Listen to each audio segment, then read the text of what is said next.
Passou a infância ouvindo clarinete tocado pelo avô e se tornou um dos maiores compositores da música popular brasileira. Ícone das rodas de samba da cidade, a nossa entrevista hoje é com Moacir Luiz. Moacir, como começou o seu interesse pela música? Poxa, primeiro obrigado aí pela abertura. É uma responsabilidade muito grande no Brasil, né, que é um dos países que onde eu considero a música mais importante, né? A gente é um país de tanta dificuldade social, mas a música é tão importante. Se disser que eu sou um dos grandes compositores, eu fico muito honrado. Eu acho que a música, ela, como você falou a história do meu avô, né? Meu avô era clarinetista da banda do Corpo de Bombeiros, e eu morava com ele na parte da minha infância, em Copacabana, e ali tinha o posto 6, ali era uma TV, acho que era a TV Rio, e ali aos domingos tinha um concerto para a juventude. Aquilo me apaixonava demais, eu ia para lá aos domingos escutar música, né? Sempre tive esse fascínio com música, né? Até que chegou uma hora que não deu para fugir, né? Eu pensava em coisa ligada à arte, eu queria ser escritor, desenhista, eu nunca quis ser engenheiro, nunca pensei nessa coisa. Eu não tenho carro, não dirijo. Meus brinquedos de infância possivelmente era coisa ligada a papel, caneta ou música, né? Já era um destino, mais ou menos. E qual foi seu primeiro instrumento? Então, tem um detalhe na minha vida que é muito significativo. Meu pai morreu num domingo e a gente morava na Vila Aliança, lá em Bangu, uma parte também assim, muito delicada, muito sofrida, ainda muito pobre, né? E eu fui para a casa de uma tia, né? Nessa coisa de velório, esse troço desagradável, né? E aí, com 2 dias desse acontecido aí, eu fui parar na casa da família Delmiro, do Carlos Delmiro e do Hélio Delmiro. Eu fui levado por um primo para distrair a cabeça, né? E é uma sensação quase que religiosa, porque naquele momento que eu ouvia meu primo estudando violão, parecia que eu estava trocando a ausência, suprindo a ausência da perda do pai pela uma nova paixão que era a música, né? E é impressionante, eu falo isso com toda sinceridade, assim, eu sabia que naquele momento meu futuro estava traçado, né? Era a música, né? E tanto que a minha vida moldou em cima disso. Eu já não quis mais sair do bairro onde a minha tia morava, que era o Meia. Até decidi escola, essas coisas todas, onde é que eu ia estudar. Eu fiquei 30 dias tocando o violão do meu primo, peguei o que ele estudou tudo, entracei aquilo tudo. Fiquei muito amigo do Hélio, ele começou a me chamar para os lugares enquanto decidi que escola que eu ia estudar, né? Que para mim já não fazia mais diferença nenhuma. E eu tenho passagens da minha vida, assim, com 15 anos de idade, isso aconteceu aos 15 anos, de eu ir com a Aline Delmiro para a casa da Elisete Cardoso, né? Numa cobertura que ela tinha no Flamengo, ensaios da Elis Regina, eram coisas muito loucas. Né? E com 17 anos, eu já participei de uma gravação de um disco, de um artista chamado Jolibra, com arranjo do Rio do Hora, e ali já estava... Tentei fazer faculdade, mas como se diz, uma coisa assim, uma obrigação familiar, né? Uma resposta à família, mas eu já comecei a tocar 24 horas por dia, violão, né? E tem uma coisa interessante, que eu queria ser músico, mas eu pegava o instrumento para estudar, as mecânicas, as escalas, e o negócio era fazer música, compor, né? Que eu acho que é uma coisa que tem muito a ver, né? Às vezes você vê grandes compositores que não tem uma grande técnica no instrumento, no entanto se desenvolve de uma forma impressionante, né? Como o Cartola, que é um dos meus preferidos, né? E quem foi seu grande mestre? Eu tenho uma vida muito plural musicalmente, porque esse meu convívio com o Hélio Delmiro fez com que me aproximasse muito de estándares americanos no início. Eu gostava de ouvir Chet Baker, eu gostava de ouvir Bill Evans, essas coisas bem loucas, né? Mas rapidamente, por causa até do meu avô, que era vizinho do Dorival Caymmi, e tinha um relacionamento de banca de jornal, de bom dia, boa tarde. Ele tinha um disco do Dorival Caymmi, que era aquela coisa das canções praieiras do Dorival, e eu me encantei com aquilo. Depois foi a vez de Ari Barroso, né? Depois Tom Jobim, né? Aí a vida foi ficando profissional, fui buscando novas referências, aí foi entrando o samba, Cartola, Nelson Cavaquinho, Paulinho da Viola, coisas muito antigas, Elton Medeiros, né? As velhas guardas todas com quem eu tenho hoje um convívio muito estreito, né? Depois que eu fui Porque as minhas primeiras músicas gravadas não foram com pessoas de samba, entende? Eu gravei com Elba Ramalho, em 84, com Nana Caymmi. A Nana Caymmi gravou umas 4 músicas minhas. Leila Pinheiro. Até o samba me levar de vez, porque eu fui levado pelo samba, mas pelo amor à cidade, entende? Essa coisa de frequentar os ambientes de samba por causa da cidade. E você começou a compor muito cedo. Qual a importância para você do artista, do músico, estar escrevendo as partituras, as letras, para que elas não sejam perdidas, né? Pois muitas, inclusive nas rodas de samba, tem muito improviso, muitas músicas que foram ficando aí pelo caminho. Tem uma coisa engraçada que eu fui aprendendo no samba, primeiro aquela voz de pastora, aquela voz fininha, né? Que tem. Marisa Monte, quando grava com a velha guarda da Portela, ela usa muitas vozes da Surica, da falecida Tia Doca, que eu conheci muito. Essas pastoras me simbolizam, é um puro pensamento meu, não é uma teoria, não é uma coisa, uma ciência exata, né? Que elas cantavam da cozinha para lembrar os maridos estavam no quintal e ela cantava da cozinha um samba que o marido esqueceu de guardar na cabeça, né? Essa voz foi se multiplicando para virar o coro das pastoras, né? Eu tinha essa coisa do compositor como um talento, e falo isso aqui uma coisa com muita naturalidade, assim, eu adoro ser cozinheiro, seria cozinheiro feliz da vida, tenho uma paixão por cozinha, e como tem um cara que tem o dom de plantar das coisas, né? Então a música para mim era uma coisa marcante, né? E hoje a minha memória já está um pouco cansada, porque tanta coisa que eu já fiz aí, embora às vezes as pessoas não dão conta, mas elas foram sendo guardadas através das minhas músicas que eu fui fazendo. A minha vida foi um pouco contada através das músicas, né? Então eu tenho muita recordação do projeto autoral na minha vida, né? Você falou que a sua história foi contada através das músicas e você teve sempre esse espírito muito agregador, né? Compôs muito em parcerias. Como que é para você trabalhar em parceria e como é que começou a parceria com Aldir Blanc? Por exemplo, isso é uma coisa que eu tenho orgulho na minha carreira danado, porque essa coisa de eu ter feito um pouco de literatura me deu a intensidade, me deu a responsabilidade com a palavra, entendeu? Assim, me ensinou lendo os poemas, Mário de Andrade, Drummond, como as palavras, elas são diamantes, né? Então, assim, para que eu vou banalizar uma música, né? E assim eu fui aprendendo com meus parceiros. O meu primeiro parceiro, assim, primeiro, Aldir Blanc. Com o Aldir eu tenho mais de 100 músicas feitas, umas 80 gravadas, pelo menos. O Aldir é um gênio, né? E com ele eu fui vendo aquela coisa de ocupar a música devidamente com as palavras, né? O Hélio dizia para mim, o Hélio Delmiro dizia assim, a música tem que ser instrumental, porque para ser cantada tem que ser muito bem cantada as letras, né? E o Aldir foi uma passagem muito interessante. Eu morava no Meier ainda, né? E minha mãe se mudou para o Nordeste e depois alugou um apartamento na Tijuca. A barra apertou do meu lado, eu pedi um help, ela fui morar um pouco na casa dela. E quando eu fui morar na casa dela, 2, 3 dias depois dessa história, eu fui tocar num bar na Tijuca. Quem estava lá na primeira fila? Aldir. Eu já conhecia ele, tá? Mas não tinha a menor intimidade. Já conhecia ele numa porta de casa, assim. E quando acabou, ele gostou das músicas que eu toquei, eu cantei algumas coisas minhas, eu já tinha gravado, como eu te falei, umas coisas com a Elba, com a Lana Bittencourt. E ficamos até de manhã conversando. Nessa época eu dirigia, eu peguei um carro e falei para ele me pediu uma carona. E quando a gente viu, descobrimos que a gente morava no mesmo prédio. Quer dizer, minha mãe foi alugar um prédio, alugou um apartamento no prédio onde ele morava. E assim, nós ficamos na garagem conversando, surpresos com aquela coincidência, né? 2 dias depois, quando eu fui pegar o carro, eu tinha no limpador de para-brisa uma letra dele, uma letra difícil, que eu nem lembro dessa música. E assim foram 23 anos nessa situação, né? Até eu me mudar da Tijuca. Ele continuou morando lá. Isso ajudou muito no relacionamento, no trabalho, nas coisas, né? Eu fiz o meu primeiro disco de canções em 88, todas as canções com ele.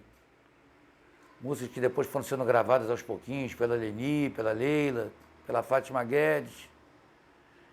E depois a gente gravou O Coração do Agreste, foi uma música que a gente ganhou o prêmio Sharp. E aí a carreira com um parceiro foi muito grande. Depois veio Paulo César Pinheiro, que é outro gênio da raça, Hermínio. Tenho músicas hoje mais ligadas ao samba, com Martim da Vila, com Sereno. E uma rapaziada nova também, né? Modestamente fazer o que o Aldir fez comigo. Eu li que você não gosta de compor à noite. Por quê? Porque parece até coisa de artista, né? Mas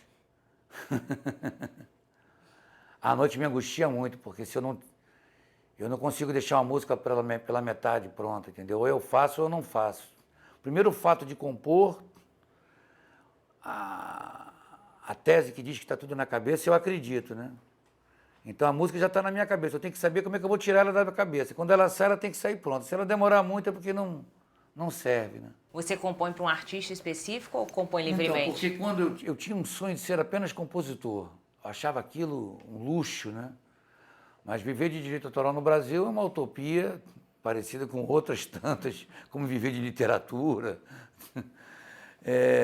Então, assim, eu fazia uma música para Nana Caymmi, eu queria que ela tivesse o jeito dela, né? O temperamento dela de cantar. Hoje a minha vida é voltada mais para mim mesmo, né? Eu fui virando o causador das minhas, né? A minha consequência, né? A minha própria consequência. Então, eu faço os meus sambas pensando em mim. Mas fico orgulhoso demais quando o Zeca Pagodinho grava, quando a madrinha Beth Carvalho grava, né? É uma coisa, é uma emoção ímpar, né? Única, né? Eu tenho umas 200 músicas gravadas, aproximadamente. Acho que hoje não faria diferença gravar uma ou mais ou menos, né? E nem vejo hoje o mercado de música, de rádio, tão sincero com a música brasileira como existe de autores de qualidade que poderiam estar tocando normalmente nas rádios. Então eu não me ocupo muito mais dessa coisa de ter um timbre radiofônico, né? Eu me preocupo mesmo com a sinceridade do trabalho, né? Dá para entender do que eu estou falando? Claro. E como o samba entrou na sua vida? Então, antes você me perguntou um negócio que é o seguinte. A última música que eu compus à noite, e vou encher aqui a boca para falar com muita honra, foi um samba que eu fiz com o João Donato. Eu fui na casa dele, ele me deu 2 músicas para fazer. Eu sou fã do Donato, quem não é, né? E cheguei aqui em casa agora com a tecnologia, com a música guardada no computador, no MP3. Eram umas 11 horas da noite e eu deitei e falei, meu Deus, cara, eu tenho uma música do João Donato para fazer. Aí só fui dormir às 6 horas da manhã quando eu terminei a letra, mas eu tinha que acabar aquilo. É uma agonia danada. Eu gosto de compor de manhã, lúcido. Porque às vezes você também bebe um pouquinho demais e acha que está fazendo uma obra-prima, depois você vê que não se trata muito longe disso, né? Que beleza, né? Eu acho que eu só fiz uma música em botequim, né? É um samba para escola, para bloco de rua. Nunca fiz uma música em botequim, assim, que fosse ter uma vida útil, né? E o samba foi entrando, então, naturalmente na sua vida, você circulando pela cidade? Andando pela cidade, as primeiras rodas de samba. Eu fazia uns sambas com Aldir e não levava muito aquilo ao pé da letra, mas eu falo isso como um agradecimento para o resto da minha vida. A Beth Carvalho sempre me dizia, você é um compositor, você é diferente, você é compositor. E eu tive uma época que eu vivi muito bem, muito perto com ela, com o Luiz Carlos da Vila, meu querido Luiz, que partiu cedo. Então, em 84, por exemplo, a Beth me levou 2 vezes no Cacique de Ramos para ver aquelas rodas, famosas rodas debaixo da Tamarineira. Fui na Mangueira em 85. Comecei a me aproximar da velha guarda, do Guilherme de Brito, que depois eu vim produzir até 2 discos do Guilherme. Da velha guarda da Portela com Casquinha, que eu também produzi disco do Casquinha. As feijoadas da Surica, ainda na vila da casa dela, sabe? Quando chegou em 89, eu fiz Saudades da Guanabara, uma música minha com Aldir e o Paulo César Pinheiro, que foi gravada pela Beth. Essa música marcou muito a minha vida, né? Ela virou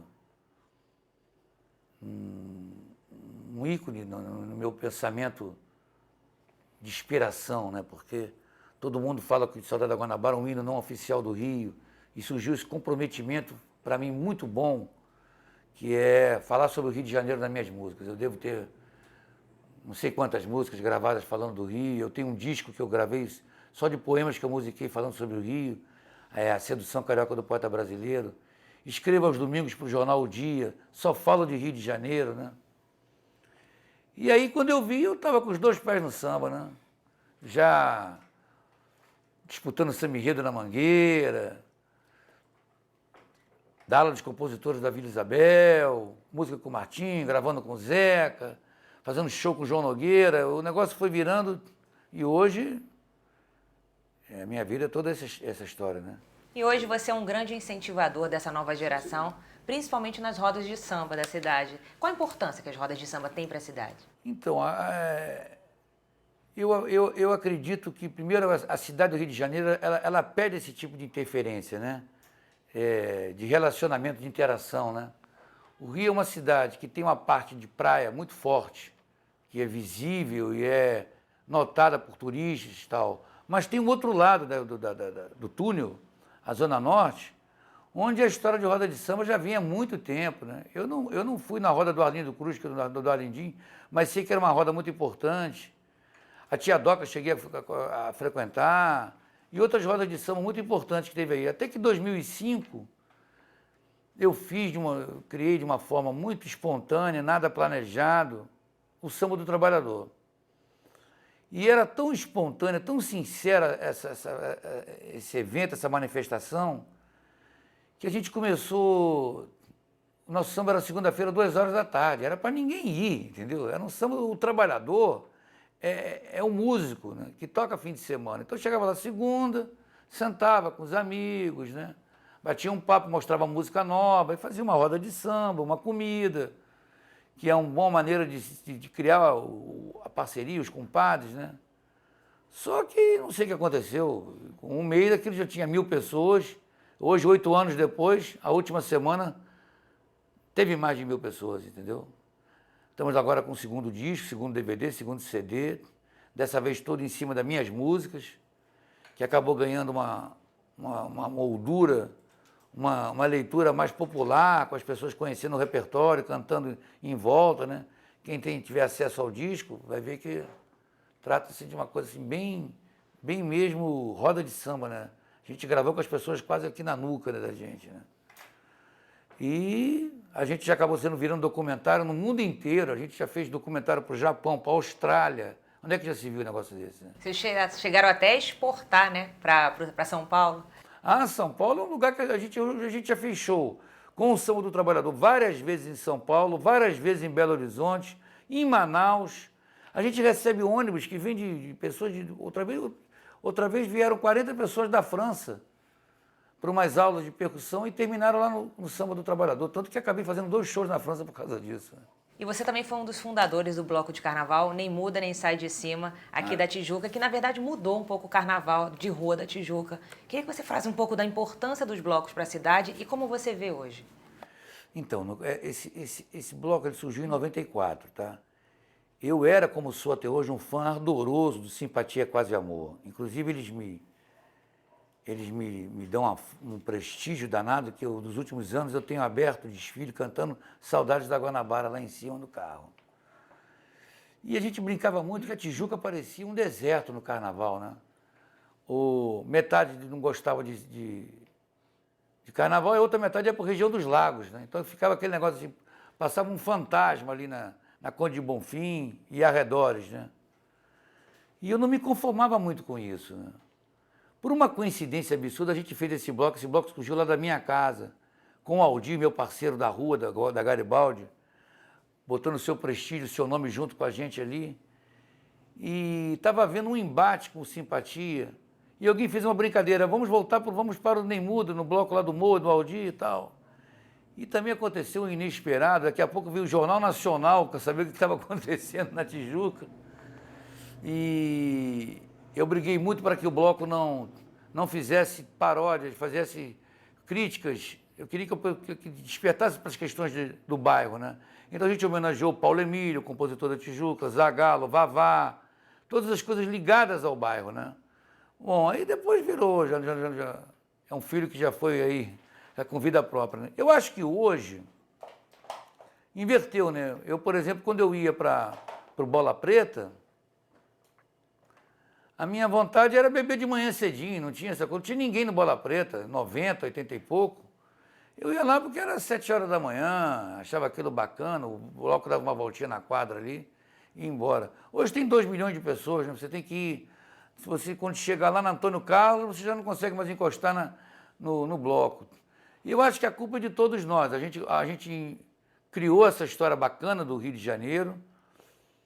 Sou a favor que todo mundo faça bloco o tempo todo, mas podia fazer o bloco com uma estrutura menor. O cara faz um caminhão de som que dá para ouvir quilômetros de distância, vai todo mundo. Tem que fazer um bloco pequeno, como era antigamente os blocos, para que todo mundo se manifeste, brinque um pouco, né? E dê uma privilegiada no seu bairro. Eu acho que isso é muito bacana, entende? É uma forma de você homenagear o lugar que você está vivendo, a sua comunidade. A palavra comunidade fica restrita às zonas carentes apenas, mas comunidade é tudo aqui. A gente tem a comunidade da Glória, né? Onde eu moro, que aqui tem o Badalo da Glória, sei lá como é que é o nome do bloco. Eu sempre dou uma passadinha para pelo menos dar uma prestigiada no bairro, né? E outra ícone da cultura carioca são os botequins, que também vem mudando, né, na cidade. Cada vez mais as filiais de botequins, até de outros estados, estão chegando. O que você acha dessa disputa, se existe disputa ou não? Então, olha, isso é uma coisa interessante, o botequim. Eu sempre falei há anos, eu já escrevi 3 livros sobre o botequim, né? Eu sempre falava nas minhas conversas no bar que o botequim para mim era igual o Pão de Açúcar, entendeu? O cara vem ao Rio de Janeiro, ele tem que conhecer o botequim igual quer conhecer o Cristo Redentor, né? Eu tive a oportunidade de, por causa de música, viajar a alguns lugares. Eu fui fazer um show em Havana, em Cuba, e fui conhecer a Bodega del Mélio, onde o Hemingway tomava o seu famoso Mojitos. Às 10 da manhã, quando abre aquele bar lá, em Havana, já tem uns 40 ônibus esperando lá para tomar Mojitos, né? Aquilo é feito em escala industrial. As pessoas querem ver. Aquilo fez um bem para a cidade, né? E essa história se repete. Se você vai a Buenos Aires, os lugares tradicionais onde as pessoas bebem, né? Na Espanha, em Portugal. E o Rio de Janeiro é a mesma coisa, né? A gente tem que tratar o Bar Luiz como um patrimônio da cidade, né? Depois houve um desdobramento, são pessoas até amigas minhas, dos bares de São Paulo que foram influenciando os bares do Rio. Mas havia, na minha cabeça, eu brinco muito com isso, porque não havia mais espaço para aquela famosa empada que matou o guarda, se lembra? Você chegava em casa, a tua mãe dizia assim, meu filho, você faça de tudo na vida, você não coma camarão no botequim que você vai morrer. Essa coisa tinha que ter um fim, entendeu? Porque só os heróis conseguiam entrar em banheiros de botequim, o cara tinha que estar com escafandro, porque não tinha jeito, entendeu? O botequim fazia questão de ser uma coisa suja, tanto o pé sujo, né? Eu brinco que agora o pé sujo fez as unhas, né? Fez as cutículas. Só que depois o Rio de Janeiro foi virando um negócio de Paris, né? Geló a preço de caviar, cachaça a preço de Royal Salute. Então hoje, o cara quando arruma um pouquinho mais o bar, ele já bota aqueles troços exorbitantes, né? Eu tô um tempão sem beber cachaça, mas eu acho um crime que fazem hoje com o preço da cachaça em botequim. E outro ponto importante que eu venho destacar também na sua biografia é em relação à religião. Porque lá no Samba do Trabalhador você pede o sincretismo religioso. Qual a importância da religião na sua vida? A religião, esse cordão aqui eu ganhei de uma pessoa que ele ficou 1 ano para me dar esse cordão aqui, sabe? Esse cordão. Eu ganhei ele em homenagem a... Eu nunca falei isso, hein? A avó Santana, na Namburuquê. São 2 coisas diferentes. São 2 nomes diferentes para a mesma santa, para a mesma entidade. Eu fiz Medalha de São Jorge, que a Bethânia gravou. É uma música que é até cantada, às vezes, na igreja, sabia? E a gente falava na música de Ogum, Oxóssi, São Jorge. O Brasil, ele é negro, ele é branco, ele é tudo, né? O Brasil, eu acho que ele talvez se sobressaia no futuro por essa pluralidade, né? Eu não consigo enxergar o Brasil com guerras religiosas, como existe dos muçulmanos e outras coisas que eu não tenho nem aptidão para falar sobre isso. Então, eu acho que é muito importante você aceitar todas as religiões, né? Ou a fé de cada um, né? Onde a pessoa se sente protegido, né? Porque, no fundo, acho que nós somos o nosso próprio santo, né? O nosso próprio anjo da guarda. Cabe a nós acreditar, né? E eu, por exemplo, eu sou apaixonado por São Jorge. Um santo que eu brinco bastante, assim, ele é um santo, ele é tão carioca, apesar que aqui é São Sebastião, mas ele é um santo tão carioca que ele protege o bandido e protege a polícia, o mocinho e o bandido, né? Eu já cansei de falar sobre isso, mas eu vou muito à igreja de São Jorge, vou muito mesmo. E às vezes você vê um sujeito com aquela cara de mal, o cara é mal, né? Mas está lá na igreja, se chama Jorge, a mãe botou o nome dele de Jorge, parto difícil. Né? E é um santo quase sambista, né? Porque a maioria dos sambistas todo tem mundo culto a São Jorge. É um santo danado, né? Eu tenho algumas músicas que falam de São Jorge, até veladamente eu estou falando sobre ele ali, né? Você acha que ele é o santo mais presente nas músicas cariocas? Talvez seja, né? Ainda mais o Zeca agora gravando sempre coisas dele, né? Eu ia muito a Quintino, né? Na igreja de Quintino. Depois eu passei a frequentar a igreja do Campo de Santana. Mas a primeira vez que eu entrei no Campo de Santana, eu me lembro de ter chorado muito, porque o cavalo, né? Muito grande, né? Bonito, né? Aquela onde ele bota o pé ali, o arreio, sei lá como chama. Muito bonito, né? E eu agradeço muito. Eu fui criado com meu avô num santo na porta, a gente tinha que agradecer quando chegava bem e pedir proteção quando saía, né? E é isso aí, vai se estendendo, né? A fé, a paixão, né? Eu peço muito, às vezes eu vou muito lá na igreja, né? Eu falo para ele, eu até tenho uma intimidade com ele, que eu canto a minha música, eu rezo, a minha oração é cantar a minha música para ele, né? E como um bom carioca, você também é apaixonado por feiras, é isso? Olha, se isso aqui fosse um documentário sobre a minha vida, eu ia te pedir que fosse entrevistar os feirantes.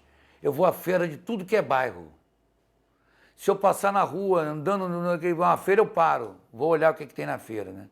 E já tive a ousadia de comprar uma barraca de feira. Fiquei 2 anos com uma barraca de feira na Tijuca, onde eu não comprava nada, eu não vendia nada, eu comprava. Então botava barraca de feira, cobria com os paninhos de prato comprados na feira. Os amigos tinham canequinhas escrito com o nome na feira. E ali a gente sentava, batia papo, também não tinha música não. E personalidades ilustres como Paulinho da Viola, Rui Castro, Jaguar, Macalé, Guinga, Luiz Carlos da Vila, Dorina, todo mundo ia para lá. Antônio Pedro, ator, Lã, Chico Caruso, nossa, muita gente.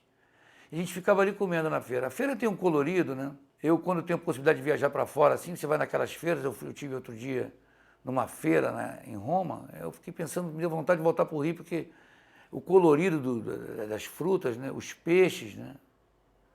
Eu sou conhecido em feira. Bom, tem uma explicação psicológica, né? Meu pai foi feirante garoto e minha avó, por parte de pai, morreu feirante, né? Então acho que tem uma genética para explicar um pouco.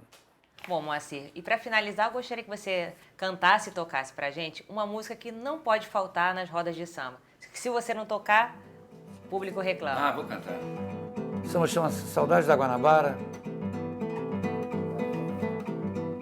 Eu fiz com Aldir Blanc e Paulo César Pinheiro. Vou dedicar essa música a Bete Carvalho. Eu sei que meu peito é uma lona armada, nostalgia não paga entrada, circo vive de ilusão, eu sei. Chorei com saudades da Guanabara, refugindo de estrelas claras, longe dessa devastação. E então armei piquenique na mesa do imperador, e na vista chinesa solucei de dor pelos crimes que rolam contra a liberdade. Reguei o salgueiro pra muda pegar novo alento e plantei novos brotos no engenho de dentro, pra alma não se atrofiar. Brasil, Brasil, tua cara ainda é o Rio de Janeiro, 3x4 da foto e o teu corpo inteiro precisa se regenerar. Mas eu sei que a cidade hoje está mudada, yeah, yeah. Santa Cruz ou na Subaixada, Vala Negra no coração, eu sei, chorei com saudades da Guanabara, na lagoa de águas claras, fui tomado de compaixão e então passei pelas praias da Ilha do Governador e subi São Conrado até o Redentor. Lá no Morro Encantado eu pedi piedade, plantei ramos de laranjeiras, foi meu juramento. No Flamengo, Catete, na Lapa e no centro, pois é pra gente respirar. Brasil, Brasil, Tira as flechas do peito do meu padroeiro, que São Sebastião do Rio de Janeiro ainda pode se salvar.